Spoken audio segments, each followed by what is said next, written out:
Welcome to conversations. मैं आपका host, आपका दोस्त मुख्तदर खान, और आज मैं आपसे हांगकांग से बात कर रहा हूं। मैं यहाँ पर एक कॉन्फ्रेंस की यहाँ पर एक इंडो पैसिफिक की जियोपॉलिटिक्स की कॉन्फ्रेंस अटेंड करने आया हूं, और इस कॉन्फ्रेंस का मैं कीनोट स्पीकर हूं।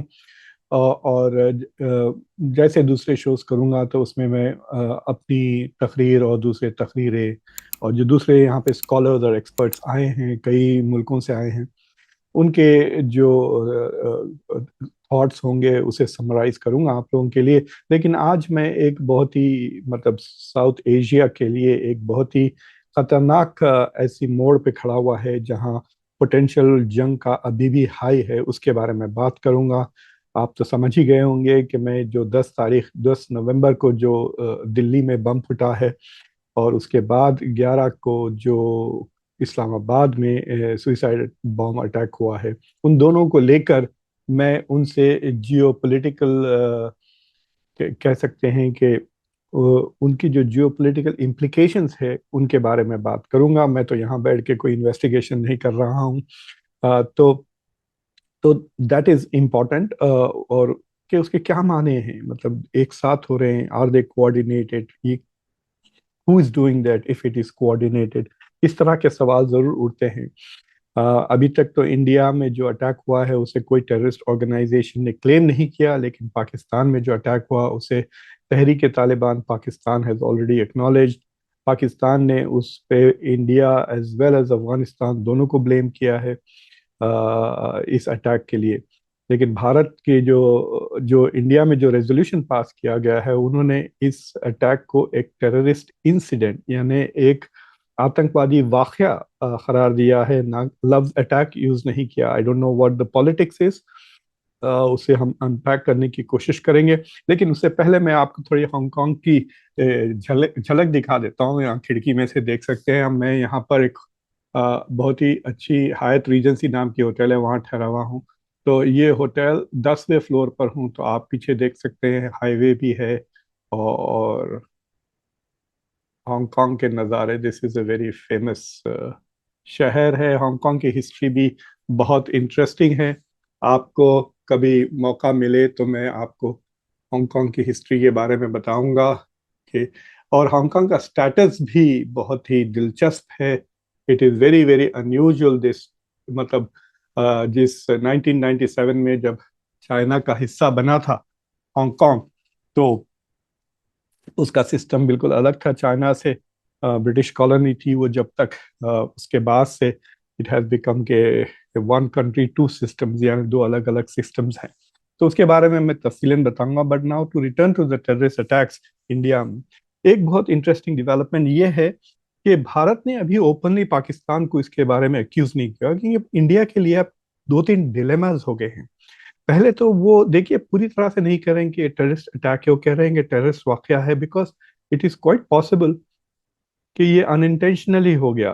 कि जो उससे पहले जो नेटवर्क्स जिसे कह रहे हैं डॉक्टर्स ऑफ डूम वाले नेटवर्क्स, जो डॉक्टर्स पकड़े गए हैं, कश्मीरी डॉक्टर्स जिनके पास असला निकला, बंदूकें निकली, बम वगैरह निकला है 2900 किलो, अपेरेंटली उनके पास आरडीएक्स वगैरह था। तो इट वाज क्लियर कि वो कोई बड़ी चीज प्लान कर रहे थे, लेकिन वो फंस गए, पकड़े गए। तो उसमें यू कैन से कि that was a good operation by Indian intelligence agencies के, उनको तो पकड़ लिया, लेकिन they could not finish the job. और उमर, जो डॉक्टर उमर कह रहे हैं, वो जिनकी बॉडी मिली और डीएनए के थ्रू उनको आइडेंटिफाई कर दिया गया है, he probably rush through with this assignment कि हम सब पकड़ने से पहले कुछ ना कुछ कर दें। देखिए टेररिज्म का पिछले कई सालों से हम हर जगह देख रहे हैं, टेररिज्म बहुत हो रहा है फ्रॉम लॉट्स ऑफ थिंग्स। लेकिन ऐसी कोई खबर नहीं आती कि कोई terrorist organisation has achieved its political goals, यानी उनको उनकी पॉलिटिकल सियासत में जो उनके मकसद हैं वो पूरे हुए हैं या नहीं। मतलब अभी तक मुझे इन रीसेंट टाइम्स कोई नज़र नहीं आती। इन द पास्ट तो कई हुए हैं टेररिज्म से। फॉर एग्जांपल जो पहला कार बॉम्ब फोड़ा था वो तो इसराइल में फोड़ा गया था, किंग डेविड होटल में। आप उसे गूगल करके देख लिए, bomb blast in king David. ये इजरायलीज जो आज़ादी मांग रहे थे उन्होंने किया था। उसके फौरी बाद ब्रिटिश ने अपना बोरिया बिस्तर बांध बांध कर इसराइल को डिक्लेयर करके इंडिपेंडेंट वो चले गए। तो इन द मॉडर्न एरा तो मुझे वही एक ही नज़र आता है कि टेररिज्म से जो मुल्क बना है, वेर एज इंडिया और पाकिस्तान जो उसी दौरान चंद महीने पहले आज़ाद हुए, they are more through the Gandhian method of freedom, independence. Timor में भी, ईस्ट तिमूर भी एक स्टेट बन गया। एनीवे, द पॉइंट इज के टेररिज्म से तो कोई ऐसी तब्दीलियां बड़ी नहीं आई है पिछले चंद सालों में। इनफैक्ट कि वो लोग जिनकी आज़ादी या जिनके पॉलिटिकल बेनिफिट के लिए टेररिज्म किया जाता है, वो सबसे ज़्यादा सफ़र होते हैं। सबसे ज़्यादा एग्जाम्पल आपके सामने ही गाज़ा जो हमास ने किया अक्टूबर 7 को, उससे तो कुछ फ़ायदा तो नज़र नहीं आता मुझे। 60-70 हज़ार के करीब फ़लस्तीनी मारे गए, ज़्यादातर औरत और बच्चे, और पूरा का पूरा गाज़ा तबाह हो गया। तो क्या, कब लोग समझेंगे कि टेररिज्म डज नॉट पे। एनीवे, उससे हट के यहाँ आते हैं। पहले तो सिचुएशन बड़ा टेंस है, बिकॉज इंडिया के लिए जो डिलेमा है कि क्या क्या इसको फुल फ्लेजेड टेररिज्म कह दें, क्योंकि ऑपरेशन सिंदूर के बाद प्राइम मिनिस्टर मोदी ने कहा था कि we have zero tolerance for terrorism. हम हर टेररिस्ट अटैक को एक जंगी अटैक, वॉर की तरह ट्रीट करेंगे, और वॉर की तरह हम रिस्पॉन्ड करेंगे। ऑपरेशन सिंदूर पॉज्ड है, इसका मतलब ये है कि अब ऑपरेशन सिंदूर दोबारा ऑन हो जाएगा। लेकिन अगर ये इसको इंसिडेंट कहते हैं और इसको टेररिस्ट अटैक नहीं कह रहे हैं या इसको एक्ट ऑफ वॉर नहीं कह रहे हैं, तो इसका मतलब ये है कि they have no intention at the moment operation Sindoor को रिन्यू करने का। मुझे लगता है कि they are more interested in establishing पूरा connection between the doctors of doom का जो ग्रुप है और ये जो वाकया हुआ है दिल्ली में। दूसरी चीज़ ये है कि इंडिया और यूएस की जो ट्रेड नेगोशिएशंस है वो बहुत ही बेहतर मोड़ पर पहुंच गए हैं। डोनाल्ड ट्रंप ने जब सर्जियो गोर की स्वेरिंग इन सेरेमनी पे जो सेलिब्रेशन कर रहे थे वो व्हाइट हाउस में, उनके स्वेरिंग इन के बाद as America's ambassador to India और साउथ एशिया, तो उन्होंने कहा कि भाई चांसेस आर कि अब इंडिया के ऊपर हम टैरिफ्स कम कर देंगे। और फिर फॉक्स चैनल पे ये भी कहा कि H1B इज इम्पोर्टेंट, अमेरिका में उतना टैलेंट नहीं है, अमेरिका को चाहिए। तो ऐसा लग रहा है कि he is getting ready to announce a deal with India, जिसमें इंडिया के ना सिर्फ टैरिफ्स भी कम हो जाएंगे बल्कि शायद there be some positive development H1B को लेकर उस ट्रेड नेगोशिएशंस के। तो ये सिग्नल्स तो डोनाल्ड ट्रंप के मुंह से डायरेक्ट नजर आ रहे हैं। तो ऐसी सूरत हाल में क्या इंडिया एक जंग शुरू करके फिर डोनाल्ड ट्रंप उसको रोकने की कोशिश करके वो सारा का सारा जो जियो पोलिटिकल और यूएस इंडिया रिलेशंस का जो मेस बना हुआ है, क्योंकि डोनाल्ड ट्रंप बार बार, तकरीबन अब 55 बार कह चुके हैं कि इंडिया किस पाकिस्तान के बीच में सीज फायर उन्होंने कराया था ट्रेड की धमकी देकर, बेसिकली टैरिफ की धमकी देकर, और इंडिया ने बार बार उसे इनकार किया कि दैट इज नॉट ट्रू। तो फिर वो चीजें शुरू हो जाएगी और उससे शायद डोनाल्ड ट्रंप और टैरिफ ना लगा दे इंडिया पर। So to not to avoid spoiling that, शायद India does not want to get into operation Sindoor now. दूसरी चीज ये है कि जब अगर कहते हैं कि ये इंटरनेशनल टेररिज्म इंस्पायर्ड है, लेकिन है डोमेस्टिक टेररिज्म, और जितने भी बंदे पकड़े गए या मारे गए, मरे हुए हैं, उसकी डीएनए पॉइंट वो इंडियन ही हैं, कश्मीर से हैं। So this is clearly A case of domestic terrorism. और अगर ये डोमेस्टिक टेररिज्म है, तो फिर सवाल उठता है कि भाई क्या आपने जो तब्दीलियां लाई हैं कॉन्स्टिट्यूशनल चेंजेस करके, आर्टिकल 370 35A वगैरह को एब्रोगेट करके कश्मीर में 2019 में, क्या उसके बाद नॉर्मलाइजेशन हुआ है? कश्मीर में इलेक्शंस भी हो चुके हैं, कश्मीर में they are very peaceful elections. तो सवाल ये उठता है कि क्या फिर कश्मीर में दोबारा इंसर्जेंसी शुरू हो गई है, या दीज पहलगाम में जो हुआ और अब जो हुआ, these are just two different incidents और we should not allow them. मेरी तो ये रिकमेंडेशन है कि इनको आइसोलेटेड एपिसोड्स की तरह ट्रीट करें, इनको do not give them more attention than they deserve. Law and order की तरफ से तो उन पे अटेंशन करें, मीडिया में ये नैरेटिव्स प्रोपागेंडा उसको बढ़ाने से it is only going to make the issue more problematic, मुल्क को और डिस्टेबलाइज करेगा। ट्रीट दैट आइसोलेशन, कहें कि नॉर्मलाइजेशन हो रहा है, कश्मीर की हालत बेहतर हो रही है। ये जो है एक्ट्स ये डेस्परेशन से हो रहे हैं क्योंकि चीज़ें नॉर्मलाइज, लेकिन सवाल तो ज़रूर उठेगा कि कश्मीर में क्या नॉर्मलाइजेशन हो रहा है या नहीं। क्योंकि क्यों हो रहा है ये टेररिस्ट, वो भी इस बार प्रोफेशनल जिनकी जिंदगी बेहतर होनी चाहिए थी, ये तो डॉक्टर्स वगैरह हैं। So their life should have become better. अगर टूरिस्ट आ रहे हैं, इन्वेस्टमेंट्स हो रहा है, so why are they not happy? तो ये एक सवाल डिस्कशंस होना चाहिए। तो इंडिया के लिए इट्स ए प्रॉब्लम। अगर इंटरनेशनल टेररिज्म कहते हैं तो जंग करना पड़ेगा, डोमेस्टिक टेररिज्म कहते हैं तो फिर फेलियर ऑफ डोमेस्टिक पॉलिसी। और इससे हटकर ये भी सवाल है कि how good is the current government in protecting India.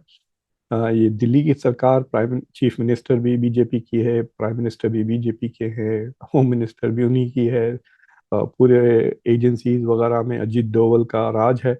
So there should be some accountability. कुछ तो सवाल पूछना चाहिए कि why are we seeing so much of failure of intelligence और फेलियर ऑफ सिक्योरिटी। तो इंडिया के लिए ये डिलेमा जरूरी है। और प्लस ये बात तो इट इज़ वेरी इंटरेस्टिंग कि ये बिहार के इलेक्शन जो इतना इम्पोर्टेंट है डोमेस्टिक पॉलिटिक्स के लिए, उसके सेकेंड फेज के एक दिन पहले ये हुआ है। Is the timing critical? ये सवाल तो पूछना है। मैं ये नहीं कह रहा हूँ कि ये भारत सरकार ने करवाया है या नहीं, but it is quite possible कि इतने सारे लोग पकड़े गए तो एक को क्यों छोड़ दिया? Was that person allowed? So question has to be asked कि द टाइमिंग, क्योंकि सिर्फ और सिर्फ एक ही पार्टी का फायदा होता है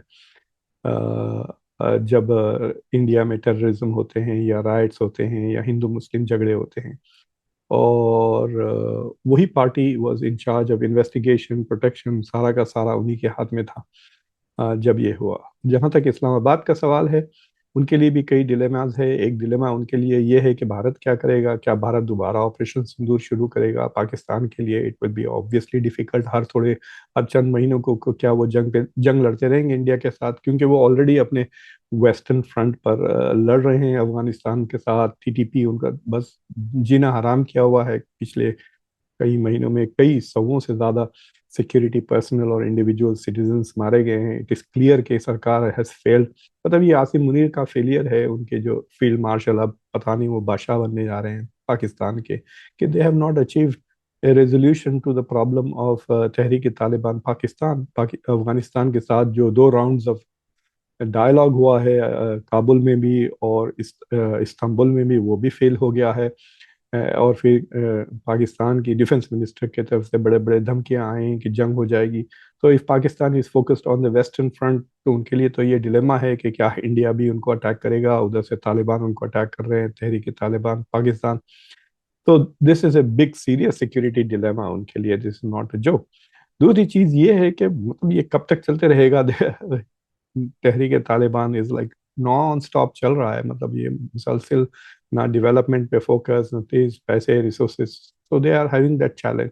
तीसरा उनके लिए डिलेमा ये है कि आमिरुल्लाह खान मुत्तकी जो भारत आए थे, अब भारत उनका तालिबान का बहुत सपोर्ट कर रहा है और तालिबान टीटीपी का सपोर्ट कर रहा है। तो you have mirror image situations. Bharat कह रहा है कि Pakistan is supporting terrorism in India, और अब पाकिस्तान कह रहा है कि टेररिज्म को पाकिस्तान में जो टेररिज्म हो रहा है वो इंडिया सपोर्ट कर रहा है इनडायरेक्टली थ्रू अफगानिस्तान और Taliban.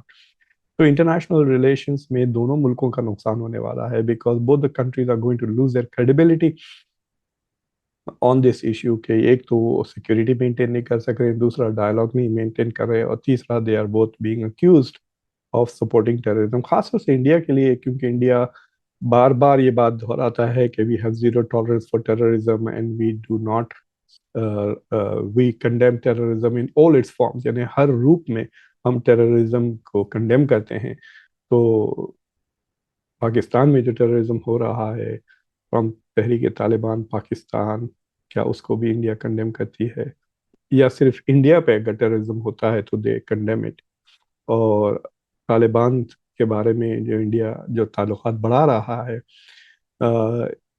How how is that happening when Taliban is indirectly या डायरेक्टली सपोर्टिंग टीटीपी? तो ये डिलेमास हैं साउथ एशिया के रीजन के लिए। और इनका मतलब असर जो माहौल है मुल्कों में उसके ऊपर तो बहुत ही ज़्यादा, मतलब नफरत।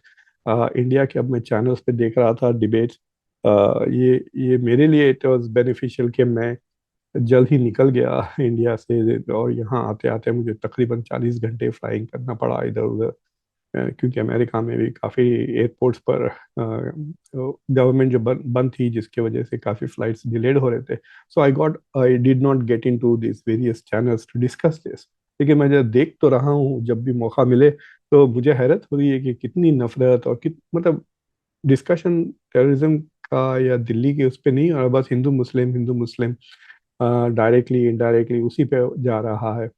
बट आई थिंक दैट इससे कुछ फायदा होने वाला नहीं है। It is going to only exaggerate the situation. उसको जितना आप लिमिट करें उतना आसान होता है प्रॉब्लम को हैंडल करने का। जितना आप प्रॉब्लम को फैलाएंगे वो उतना ही फैलेगा। So instead of focusing on Kashmir and the connections to the Kashmiri civil society के बारे में, उसको मजबूत करें, स्टेटहुड को रेस्टोर करने की बात करें, तो इंस्टेड ऑफ डूइंग दैट बस दूसरे नफरत भरी डिबेट्स में ना पड़ें, बेहतर है मुल्क के लिए। तो एनीवे, तो ये चीज़ें मैं आप लोगों के साथ शेयर करना चाह रहा था। और जैसा मैंने कहा कि जैसे ये कॉन्फ्रेंस जो हो रही है, it is on the shifting balance of power in the Indo Pacific. तो जो इंडो पैसिफिक का खिता है, उसकी बैलेंस ऑफ पावर कैसा शिफ्ट हो रहा है, और क्वाड का क्या फ्यूचर है, डोनाल्ड ट्रंप की क्या नई पॉलिसीज हैं टूवर्ड्स इंडिया और इस रीजन, उन इन चीज़ों पर मैं बोलने यहाँ आया हूँ।